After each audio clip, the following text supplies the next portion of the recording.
Bonjour Bruno Le Maire. Bonjour Marc Fauvel. Un mot tout d'abord de ce qui se passe ces derniers jours aux États-Unis. Depuis vendredi dernier, la 16e plus grosse banque du pays a dû fermer en urgence. Il s'agit d'une banque californienne. Depuis, une autre banque a été fermée par l'administration Biden. Et le président américain va s'exprimer aujourd'hui pour tenter de calmer un peu tout le monde. Les banques françaises ont perdu assez nettement à la bourse également vendredi dernier. Y a-t-il un risque de contagion aujourd'hui ? Je ne vois pas de risque de contagion, donc il n'y a pas d'alerte spécifique. Nous surveillons évidemment la situation de très près, mais je le redis, il n'y a pas d'alerte spécifique. Ce qui s'est passé aux États-Unis est très singulier. C'est une banque qui était très exposée, voire exclusivement exposée au secteur de la tech, qui a eu des difficultés liées à l'augmentation des taux d'intérêt. Les épargnants de la tech ont retiré leurs placements, retiré leurs dépôts. Ça crée cet effet sur cette banque et sur une autre banque. Il n'y a pas de risque à la Lehman Brothers 2008 ? Non, la situation française est totalement différente. D'abord, nous avons des banques qui sont solides.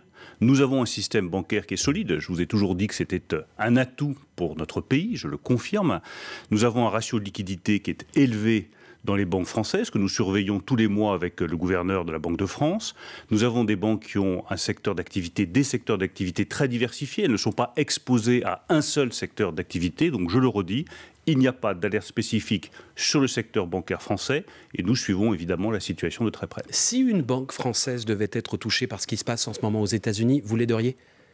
Mais nous avons toujours aidé toutes les entreprises en difficulté, mais je le redis, nous n'en sommes absolument pas là. Il n'y a pas d'alerte spécifique, les banques françaises sont solides, le système bancaire français est solide et il fait l'objet d'une supervision qui est extraordinairement rigoureuse. Bruno Le Maire, vous étiez hier à Matignon, aux côtés de la Première ministre, pour évoquer l'avenir de la réforme des retraites. Savez-vous ce matin combien de voix il vous manque pour espérer la faire passer, cette réforme ? Ce que je sais surtout, c'est que nous avons eu la majorité au Sénat. Je voudrais commencer par là. Nous avons une majorité pour cette réforme des retraites qui s'est dégagée au Sénat. C'est une victoire politique majeure. Elle est parfois passée sous silence, 195 voix pour, 112 contre, donc une large majorité s'est dégagée au Sénat pour cette réforme des retraites, preuve que le gouvernement, le président de la République, peuvent dégager une majorité sur cette réforme des retraites. Mais il y a plus de doutes à l'Assemblée. Oui, il y a plus de doutes à l'Assemblée, mais il faut que nous mettions toutes nos forces dans la bataille pour la majorité cette semaine, pour dégager une majorité à l'Assemblée nationale. Et pour ce qui me concerne, je jetterai aussi toutes mes forces dans cette bataille parce qu'elle est très importante pour le pays et très importante pour la majorité. Il faut d'abord que la majorité fasse bloc. Et quand je vois les déclarations de François Bayrou, le patron du MoDem, de Stéphane Séjourné, le patron de Renaissance, je n'ai aucun doute que la majorité fera bloc, qu'il s'agisse d'Horizon, de Renaissance ou du MoDem. Avec une menace. Exclusion pour les frondeurs éventuels, quand vous dites faire bloc, le volet répressif. Non, je dis pas ça du tout. Je dis juste que quand on a été élu parlementaire sur un projet législatif clair, qui est de porter la retraite à 65 ans, l'âge légal de départ à 65 ans, puis un projet législatif qui reprenait aussi cet âge légal, et qu'on a cette réforme des retraites qui propose l'âge légal à 64 ans, c'est-à-dire avec une ouverture et une concession par rapport à ceux qui nous demandaient une mesure plus mesurée, je pense qu'il n'y a aucune raison de ne pas voter cette réforme et je souhaite évidemment que la majorité fasse bloc. Est-ce que vous nous garantissez que le gouvernement n'aura pas recours au 49.3 pour faire passer cette réforme ? Je vous garantis qu'on fera tout ce qui est nécessaire cette semaine pour bâtir une majorité et que c'est la seule option sur laquelle nous travaillons. Le 49.3 n'est pas sur la table ? Nous travaillons cette semaine avec la Première ministre que j'ai vue hier, avec Gabriel Attal, avec Olivier Véran, avec l'ensemble des parlementaires de la majorité. Nous travaillons sur cette seule option, bâtir une majorité. Quand vous voyez ce que disent certains députés LR, les Républicains, ils sont une dizaine à dire de toute manière, nous, on ne la votera pas, cette réforme. Vous vous dites pas, on a cédé à pas mal de concessions, on a fait beaucoup d'efforts, on a beaucoup changé le texte et finalement, ils veulent toujours pas la voter. C'est quoi ? Il y a une petite arnaque dans l'accord avec Éric Ciotti ou alors c'est carrément l'autorité d'Éric Ciotti qui est remise en cause ? Non, moi je ne rentre pas dans ces calculs partisans. Ce n'est pas mon sujet. Ce que je sais, c'est que cette réforme des retraites va nous permettre de sauver le régime de retraite par répartition. Ce que je sais, c'est qu'elle va améliorer la situation de centaines de milliers de personnes qui sont à la retraite ou qui partent à la retraite. Ce que je sais, c'est que dans la réforme d'Éric Woerth, il y avait 1,5 milliard d'euros de mesures sociales.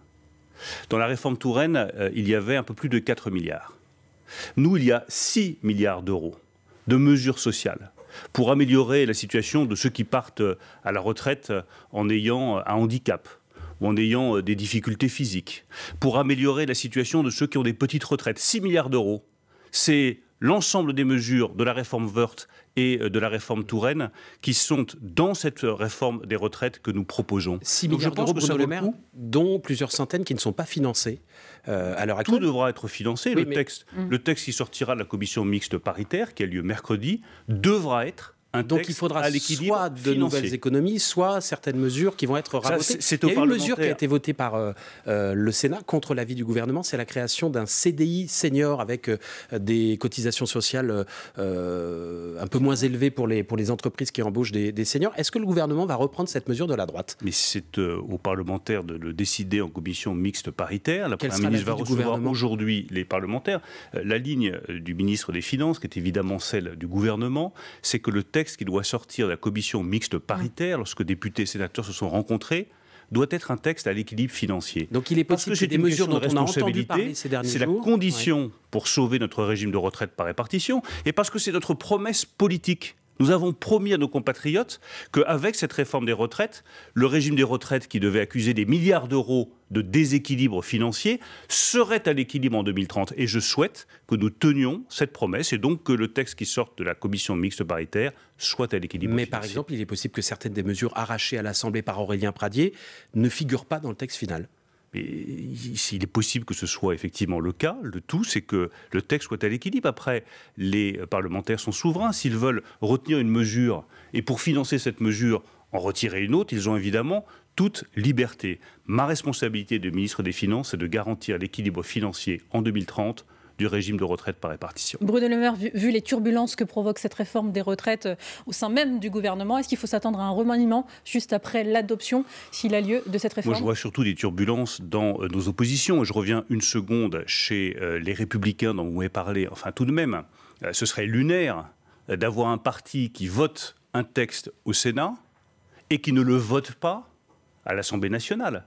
Ce serait lunaire d'avoir un parti politique qui s'est engagé devant les Français, derrière sa candidate à la présidentielle en 2022, pour la retraite à 65 ans, qui s'est fait élire ensuite pour ses députés avec un programme législatif de départ comme âge légal à 65 ans, et qui ne voterait pas ce texte. Et moi, je vais en faire appel aussi quand je m'exprime devant tous les députés, et les députés des Républicains en particulier, quand je discute avec eux. Je ne voudrais pas qu'ils oublient que ce qui fait partie de la culture de leur parti, je le connais bien, j'en viens, de la culture de la droite. Et vous l'avez quitté. C'est l'équilibre des finances publiques. Oui, je l'ai quitté, mais justement, à force d'incohérence, on va nulle part. Les Républicains ont toujours défendu, quel que soit le président de la République, quelle que soit la constitution de leur groupe à l'Assemblée nationale, l'équilibre des finances publiques. On ne peut pas se dire de droite et refuser l'équilibre des finances publiques ou l'équilibre du régime de retraite par répartition. Les finances publiques, Bruno Le Maire, on va en parler dans un instant, puisque la Cour des comptes et son président Pierre Moscovici viennent de vous tacler sur le retour sous les 3% de déficit. Vous aurez l'occasion de lui répondre dans quelques instants. Le fil info tout d'abord à 8h41 avec Maureen Suignard. Des poubelles qui s'entassent à Paris, Nantes, Antibes ou encore Metz, conséquence de la grève des éboueurs contre la réforme des retraites. La grève reconductible aussi en cours à la SNCF. 3 TGV sur 5 circulent en moyenne aujourd'hui, 1 TER sur 2 et un tiers des intercités. C'est une semaine particulièrement importante pour la majorité. 7 députés et 7 sénateurs planchent sur une version commune du texte avant de la soumettre au vote. Il faut que nous mettions toutes nos forces dans la bataille et que la majorité fasse bloc, dit Bruno Le Maire sur France Info ce matin, le ministre de l'économie et des finances. La réunion des frondeurs à Strasbourg aujourd'hui. Les pays qui veulent repousser la fin de la vente des voitures à moteur thermique en Europe, elle est prévue en 2035. L'Allemagne s'inquiète pour son économie automobile et se réunit donc aujourd'hui avec la République tchèque et la Pologne. Attention aux orages dans l'après-midi, 21 départements en vigilance orange. Cela concerne une diagonale qui va de la Haute-Garonne jusqu'au Haut-Rhin. France Info.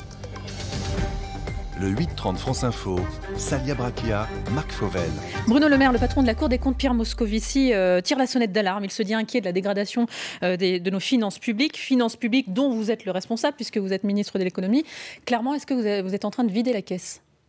Mais je partage d'autant plus l'avis de Pierre Moscovici que j'ai tiré la sonnette d'alarme depuis le mois de juin 2022, donc il y a quasiment un an. Y compris lorsque on a les finances publiques les plus détériorées de l'Europe. Sur ce même plateau que nous étions désormais à l'euro près, qu'il fallait sortir du quoi qu'il en coûte et que nous allions commencer le rétablissement des finances publiques.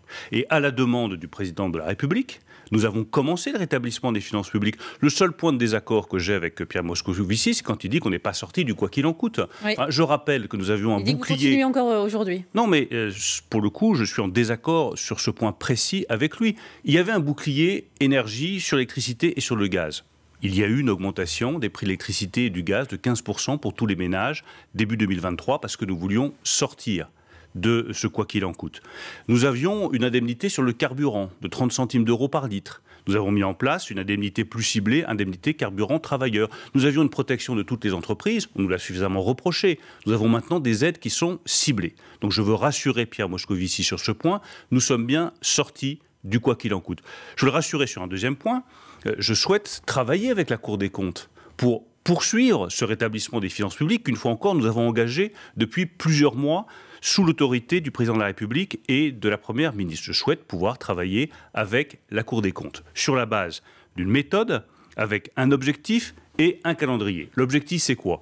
Nous avons 57% aujourd'hui de dépenses publiques dans notre richesse nationale. Je souhaite ramener ce chiffre à 54% d'ici 2027 pour nous approcher de la moyenne européenne qui est de 52%. Et comment vous allez faire? Nous avons une méthode qui est la revue des dépenses publiques. Et là aussi, nous n'avons pas attendu le rapport de la Cour des comptes pour engager cette revue des dépenses publiques, ce qui veut dire que ministère par ministère, dépense par dépense, nous allons regarder attentivement là où nous pouvons faire des économies, tout simplement. Dans quoi on taille, pour que les Français peuvent en avoir en aient pour leur argent.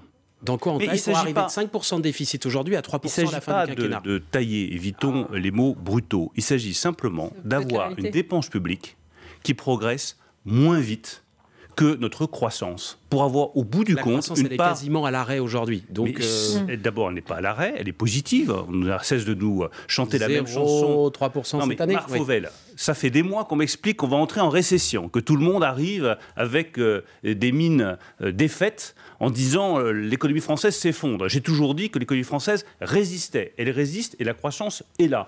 Notre objectif, nous serons sans doute au-dessus de 0,3% en 2023. Mais revenons au déficit. Je reviens au déficit, dans quoi vous allez tailler? Marc a eu raison, dans les postes de fonctionnaires, par exemple. Qui augmente moins vite que notre croissance de la richesse nationale. Ça peut être sur les dépenses sociales, ça peut être sur les dépenses brunes, ça peut être sur les aides aux entreprises. Tous ces chapitres-là sont désormais ouverts. Ils font l'objet d'une revue les aides des aux entreprises ou les dépenses sociales, ce ne sont pas des tabous. Mais c'est aucun tabou. Il n'y a pas de tabou à avoir. Il s'agit de regarder est-ce que les Français en ont pour leur argent. Parce que Pierre Moscovici parle par exemple... Est-ce que c'est cohérent, Marc Fauvel, de maintenir des aides et des crédits d'impôt aux énergies fossiles quand on veut décarboner l'économie française et avoir au contraire une industrie verte? C'est ce que nous allons regarder. Est-ce qu'en matière de gestion des comptes sociaux, alors que, je le rappelle, les dépenses sociales, c'est 50% de la dépense totale. L'État, 30%. Les collectivités locales, 20%. Est-ce que nous sommes satisfaits de cette gestion? Est-ce qu'on peut faire mieux? Nous sommes déjà en train de le regarder. Ça fait partie de la revue des dépenses publiques. Troisième élément de méthode, nous allons inclure les collectivités locales dans ce débat, avec une méthode nouvelle qui consiste, je l'ai dit notamment au patron de l'Association des maires de France, David Lisnard, à avoir un diagnostic partagé. Où en sont les collectivités locales? Sont-elles en difficulté? Est-ce qu'elles ne sont pas en difficulté? Et que peuvent-elles faire? Je crois beaucoup plus à cette approche collective, où nous essayons de trouver un compromis ensemble, plutôt qu'à une quelconque approche brutale. À partir de là, sur le calendrier simplement pour terminer, nous aurons la présentation du programme de stabilité qui fixera les objectifs en termes de déficit, mi-avril. Nous tiendrons ensuite, autour de la Première ministre, un séminaire avec tous les principaux ministres concernés sur la réduction des dépenses publiques pour que chaque ministre se sente concerné et fasse le nécessaire dans son administration. Et nous aurons avant l'été des assises des finances publiques qui nous permettront de présenter notre stratégie globale et d'avoir un projet de loi de finances 2024 qui comportera plusieurs milliards d'euros d'économies de dépenses publiques. Vous voyez, c'est un travail de plusieurs mois pour arriver collectivement atteindre cet objectif de maîtrise des dépenses publiques qui est indispensable. L'inflation, Bruno Le Maire. Pendant 3 mois, la grande distribution s'est engagée à proposer les prix les plus bas possibles sur une sélection de produits. C'est ce que vous avez annoncé la semaine dernière. Ça s'appelle le trimestre anti-inflation. Est-ce que c'est juste un cache-misère pour faire oublier le panier inflation que le gouvernement avait promis de mettre en place et qui ne verra jamais le jour? Ce sera un cache-misère à plusieurs centaines de millions d'euros. Parce que les grands distributeurs, je le rappelle, se sont engagés à faire plusieurs centaines de millions d'euros d'économies sur leurs marges. Et nous pas le premier du secteur, Michel-Édouard Leclerc, qui dit c'est de la com, ça ne sert à rien. On verra ce que fera Michel-Édouard Leclerc. Nous avons un rendez-vous le 15 mars. Le 15 mars, vous devez avoir les logos trimestre anti-inflation, tricolores, qui soient apposés sur tous les produits sur lesquels les distributeurs se sont engagés à faire le moins de marge possible. Je souhaite que Michel-Édouard Leclerc participe à cette opération. Je reste en contact avec lui. Et je pense, là aussi, c'est la même chose que pour les dépenses publiques.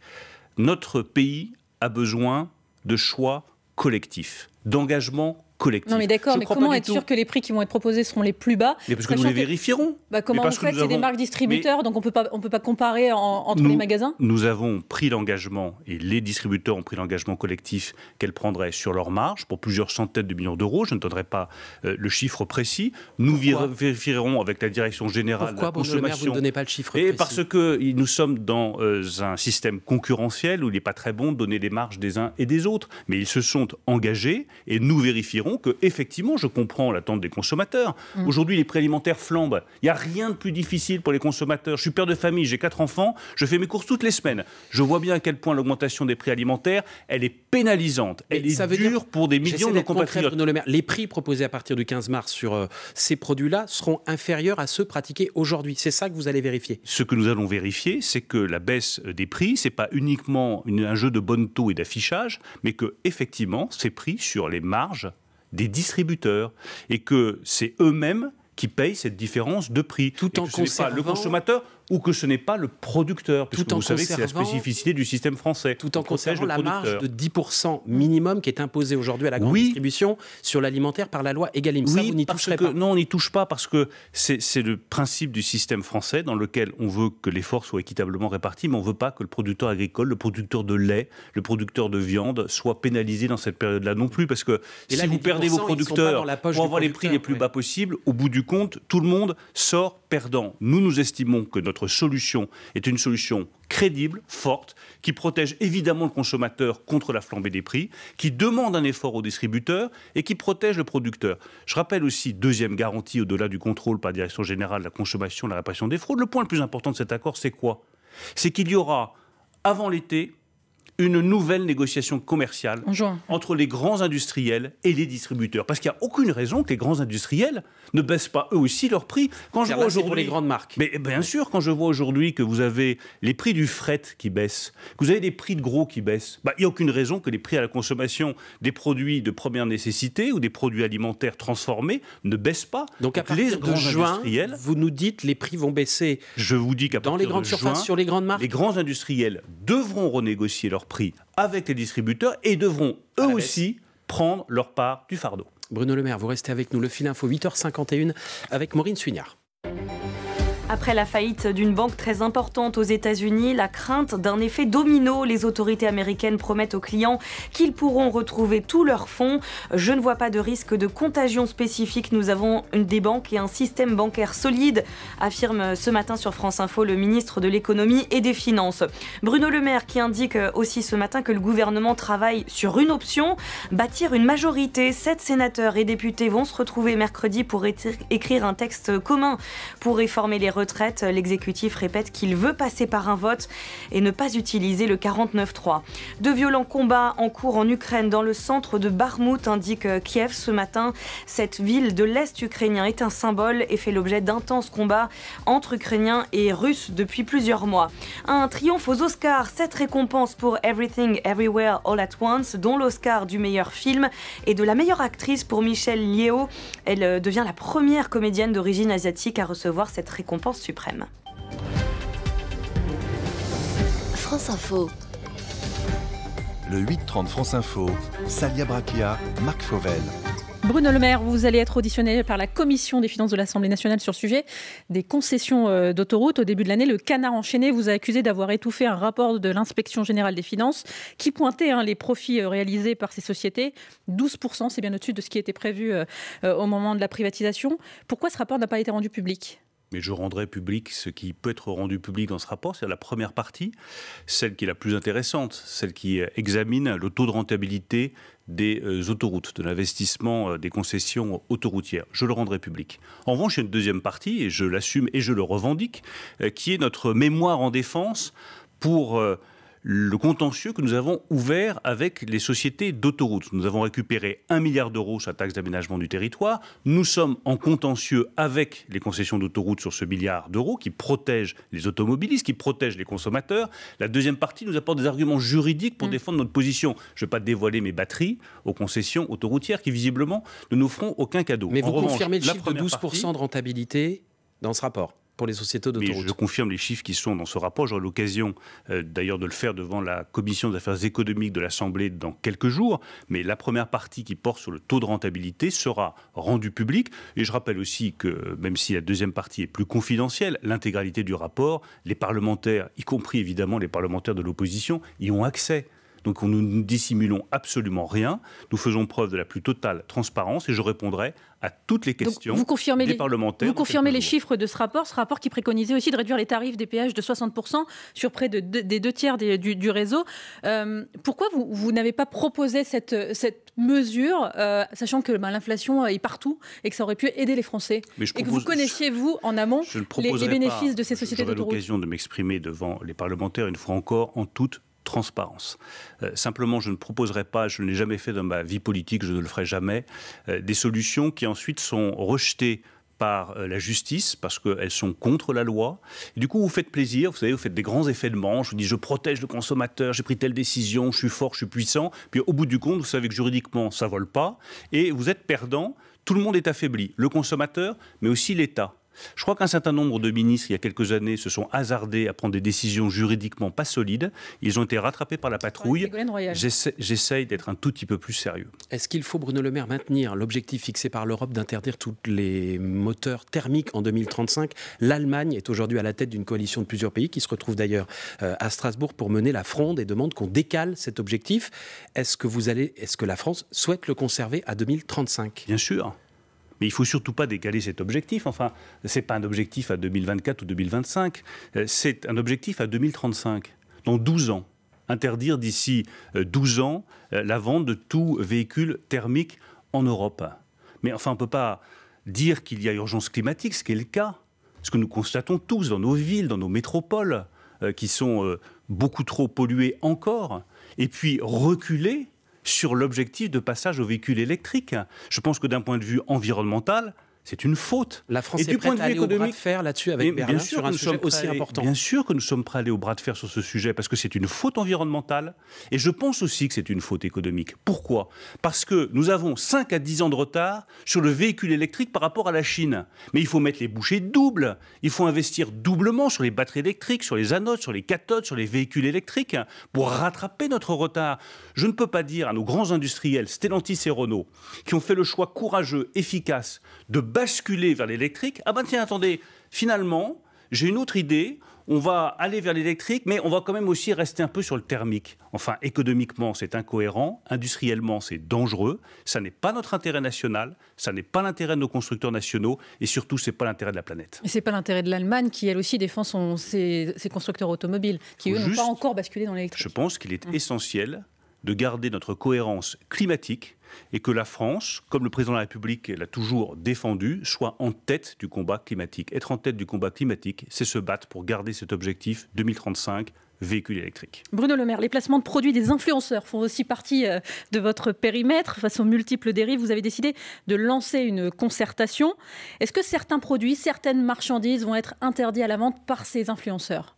Il faut simplement que les influenceurs qui sont créatifs, qui représentent des emplois, de la créativité française, soient soumis aux mêmes règles que celles auxquelles vous êtes soumis à la radio, à la télévision, dans les médias traditionnels.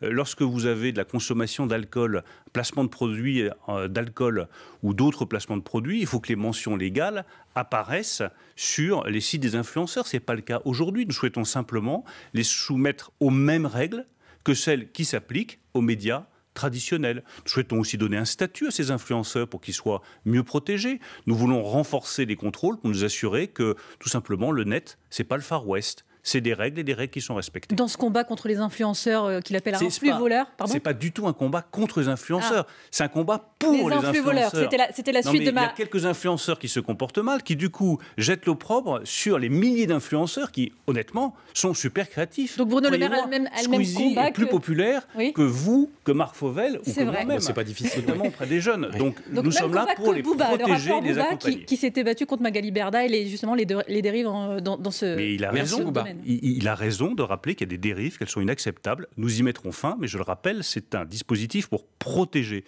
les influenceurs, certainement pas pour les stigmatiser. Bruno Le Maire, Bouba, même combat. Ce sera le mot de la fin. Merci à vous. Merci à vous. Et bonne journée.